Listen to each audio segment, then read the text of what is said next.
The first paper in this last panel of the day is Helen Ingham. Her PhD title is From Music and Dance to Poetry and Prose, an investigation of musicality in the life and work of Thomas Hardy. Her research focuses on Hardy's use of music and sound throughout the body of his writing. She approaches this primarily from a biographical stance, examining how Hardy's own life and experience influences his understanding and use of music and sound, and how this musicality develops and evolves throughout his life and the entirety of his work. And her paper today is called Soundscapes in Tess of the D'Urbervilles. Soundscapes in Tess of the D'Urbervilles, presented by Helen Ingham. Hardy is well known for his fondness of music and his keenness to preserve the rural soundscape of his childhood through the continuance of rural ballads and hymns. His much-loved Under the Greenwood Tree is an emotional tribute to the musical passion of his father and grandfather and immortalised the players of the Mellstock or in fact Stinsford choir. Equally championed in Hardy scholarship is Hardy's love of nature and the outdoors. His poem Afterwards inquires just how much people were in fact aware that he used to notice such things as the delicate changing of the seasons, the different songs of the birds, the constant messages from the church bells. Truly he was a man who noticed all of this, and the church bells are of particular significance. Murray Schafer, in his book The Soundscape, calls the church bell Christianity's acoustic signal, designed to grab the attention of God as much as to call Christians to worship. For Hardy, familiar with them from a church restoration perspective, as well as through attending church, the bells often sound both a warning or summons and a marking of time, a change of direction, as can be gleaned from his frequent observations of New Year's Eve throughout his life. What I suggest we can start to learn from Tess of the D'Urbervilles in this regard is that Hardy heard in as much detail as he saw. As he saw the intricate unfolding of spring, as the month flaps its glad green leaves like wings, delicate filmed as new-spun silk, so he could hear the tension of physical desire, not just in the bad playing of a second-hand harp, but in pounding heartbeats that made sound palpable to him. In the following presentation, I would like to draw your attention to Hardy's cycle of sense perception. Just as the seasons blossom, blend, merge, and separate into distinctly different seasons, so do the senses of the poet and author observe, hear, fuse, and understand. As already introduced, the focus of this study is going to be bells in Tess of the D'Urbervilles. Aside from his lifelong relationship with the church in various forms, the bells were important to Hardy. They offer an opportunity to check in both internally and externally, and in Tess, as for Hardy, they tend to occur at important moments. For New Year's Eve, 1884, the life and work of Thomas Hardy, edited by Michael Milgate, supplies a detailed description of Hardy's visit to St. Peter's Church to watch and listen to the bell ringers toll in the New Year of 1885, the year he and Emma were to move into Max Gate. Hardy was impressed by the spectacle. The New Year began as loudly as it possibly may, indicative of their new beginning and adventure. New Year's Eve is next documented at the end of 1888, and Hardy notes, "A silent New Year's Eve, no bell or band or voice." The notes following this silent observation are likewise a reflection on the fairly friendly year now closing. New Year's Eve 1890 is the next time Hardy makes a detailed note of this occasion, and it once again illustrates what he heard, this again being comparable to his state of mind at this date. Hardy writes, "New Year's Eve, looked out of doors just before 12, and was confronted by the toneless white of the snow spread in front, against which stood the row of pines breathing out, 'Tis no better with us than with the rest of creation, you see. I could not hear the church bells." This final observation on the year is this time a feeling of dissatisfaction, and it is echoed back to him through an absence of sound, further compounded by the toneless snow which obscured both his vision and his hearing. So to 1893. This year the occasion was calm, and from the door of Max Gate could be heard the muffled peal from the tower of Fordington St. George.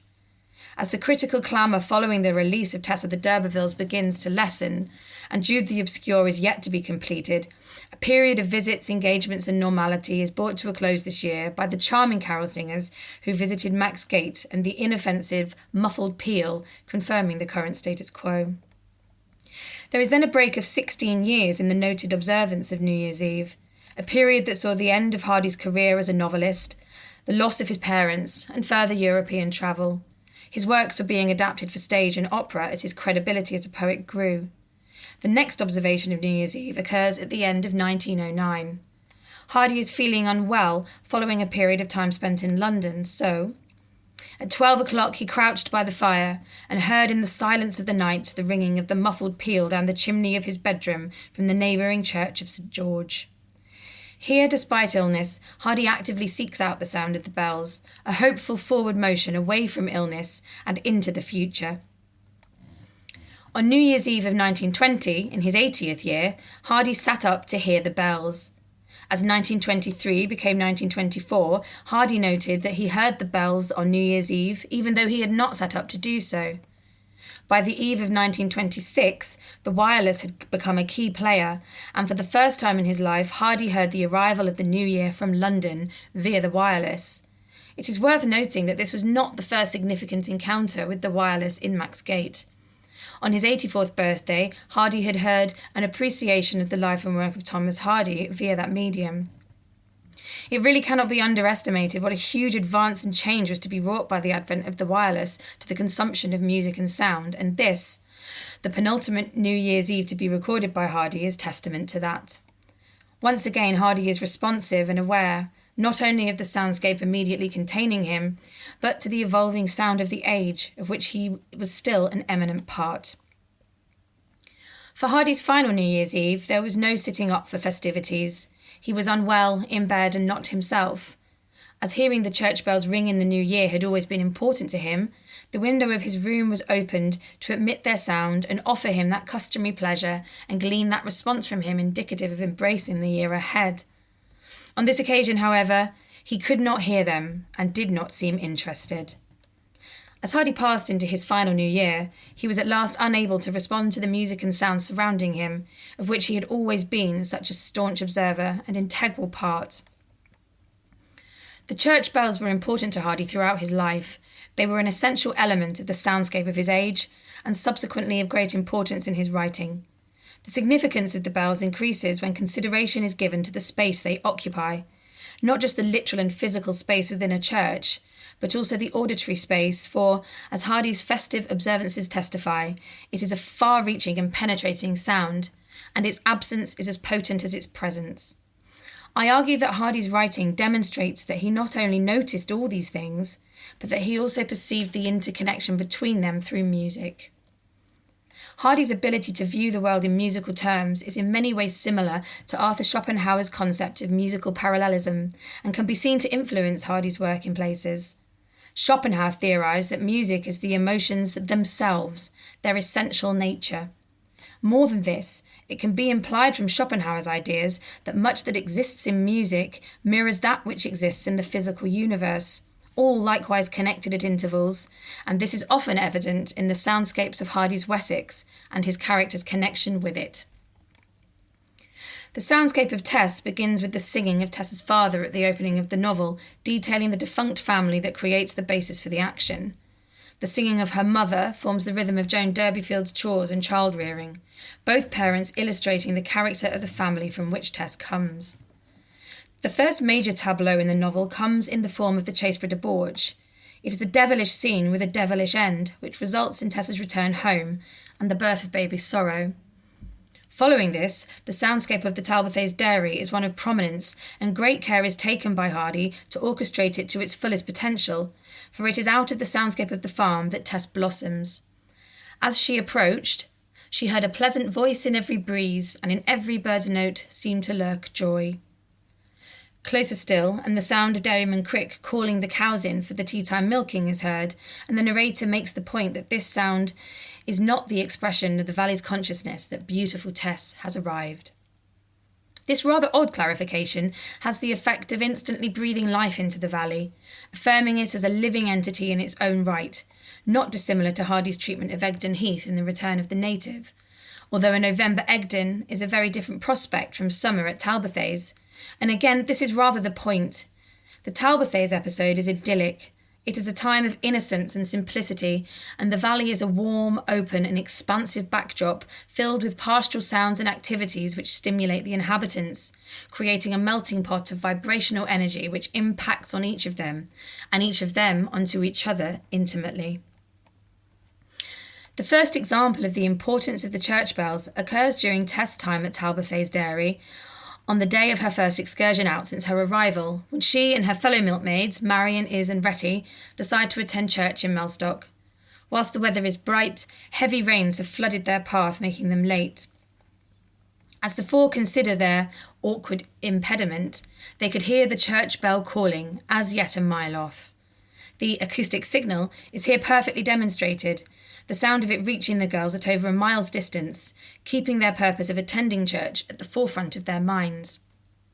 But Hardy, or the president of the Immortals, at whose feet Tess's hardships are placed by the narrator at the close of the novel, whose attention may likewise have been drawn by the sounding of the bell, has other plans which undercut the force of the bell and change the direction of Our Lady's thoughts, as well as the direction of the novel.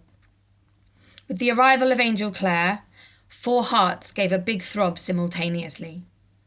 The internal warning drowns out the bell and unites the 4 in a very different purpose, as Claire strides forward with the offer to rescue them one by one, carrying them across the flooded path. Again, the whole 4 flushed as if one heart beat through them. And when Claire returned to collect Retty, her throbbing heart could be almost seen to shake her.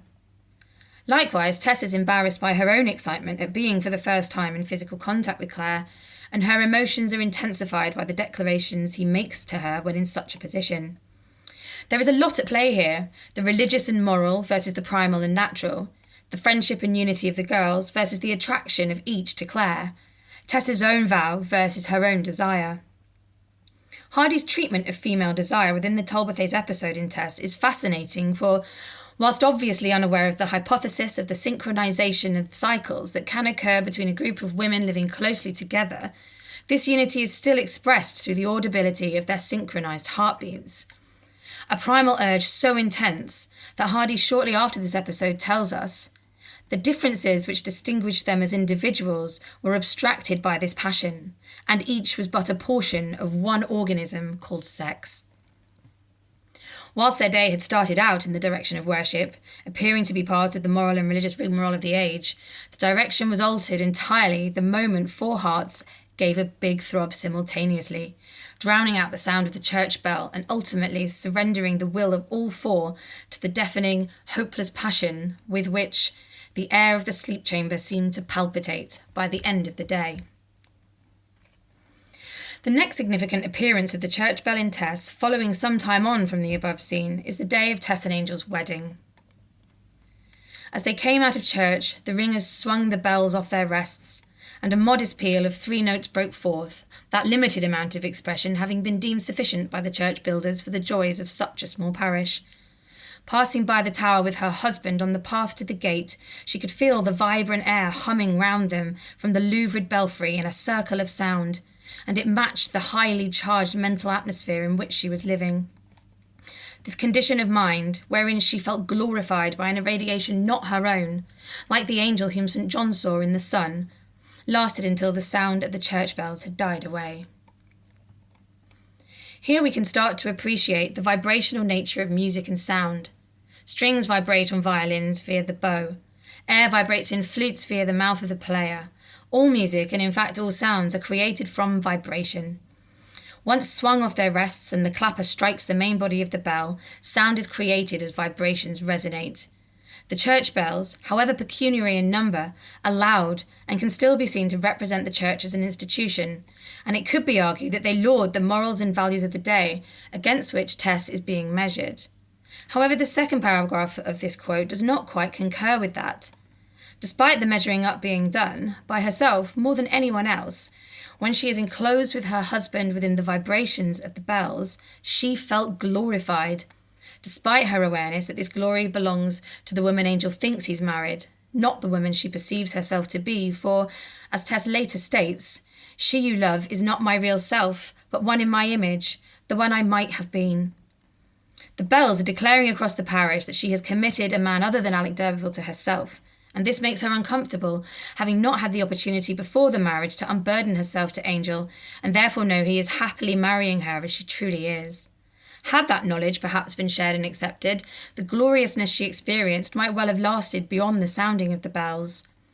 As it stands, the glorification fades with the fading of the sound. Alternatively, the church bells are ringing out in celebration of her union, the vibrations from the circular-bottomed bells rippling outward to create the circle of sound in which Tess at this moment feels embraced and protected. A sonic sphere creating an almost palpable force field in which the pair are united and safe.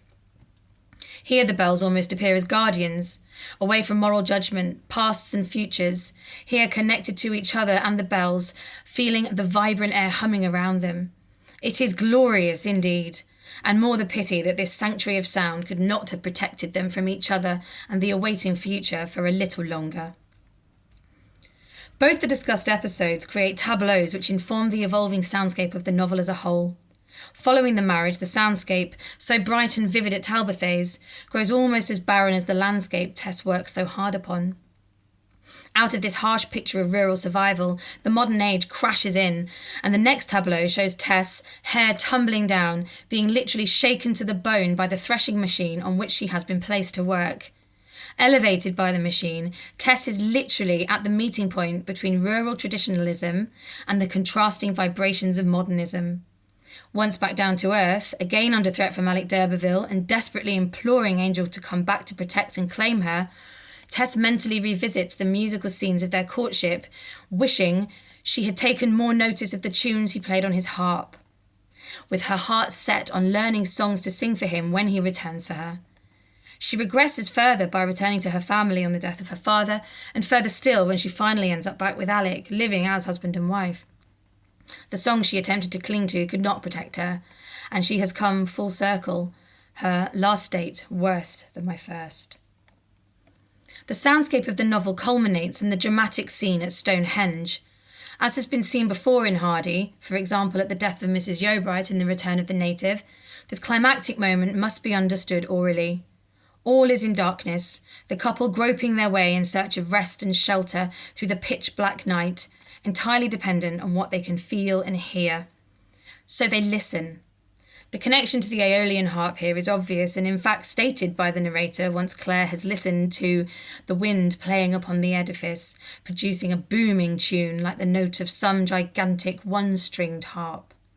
For Tess, it hums, much like the vibrant air of the bells that hummed round them from the louvred belfry in a circle of sound on the day of their marriage. Here, now protected in a circle of humming stone, Tess again falls back on memories of their days at Talbothays. You used to say at Talbothays that I was a heathen, so now I am at home. And she lies herself on the altar stone in the very temple of the winds and falls asleep. When the night wind died out and the stones lay still, again their circle of protection was forfeited. Just as the glorification Tess had experienced in the safety of the circle of sound with her husband on their wedding day had faded with the silence of the bells, so here, when the night wind drops and silence foretells the coming of day, then appear the officers coming to take her away. With more time, there are many more examples I would be happy to share that further demonstrate the complexity of Hardy's soundscape, such as when Angel plays his harp and Tess hears him from the shelter of the long grass, a scene that again moves away from the observation of the simple situation into the energy and palpable sensations created by the music. I hope, however, that I have demonstrated how Hardy was able to draw on a commonplace sound of his own experience, such as the church bell, and hear a deeper and more involved message within it. That deeper message is then transmitted to his characters through the soundscape he is developing, of which they are an energetic part. By using music and sound, and Hardy's own musicality, as a way of understanding Tess de Borge, we can start to understand the connections between characters and soundscape in his work, and the vibrational, musical energy which connects them, and to which they respond. Thank you for listening.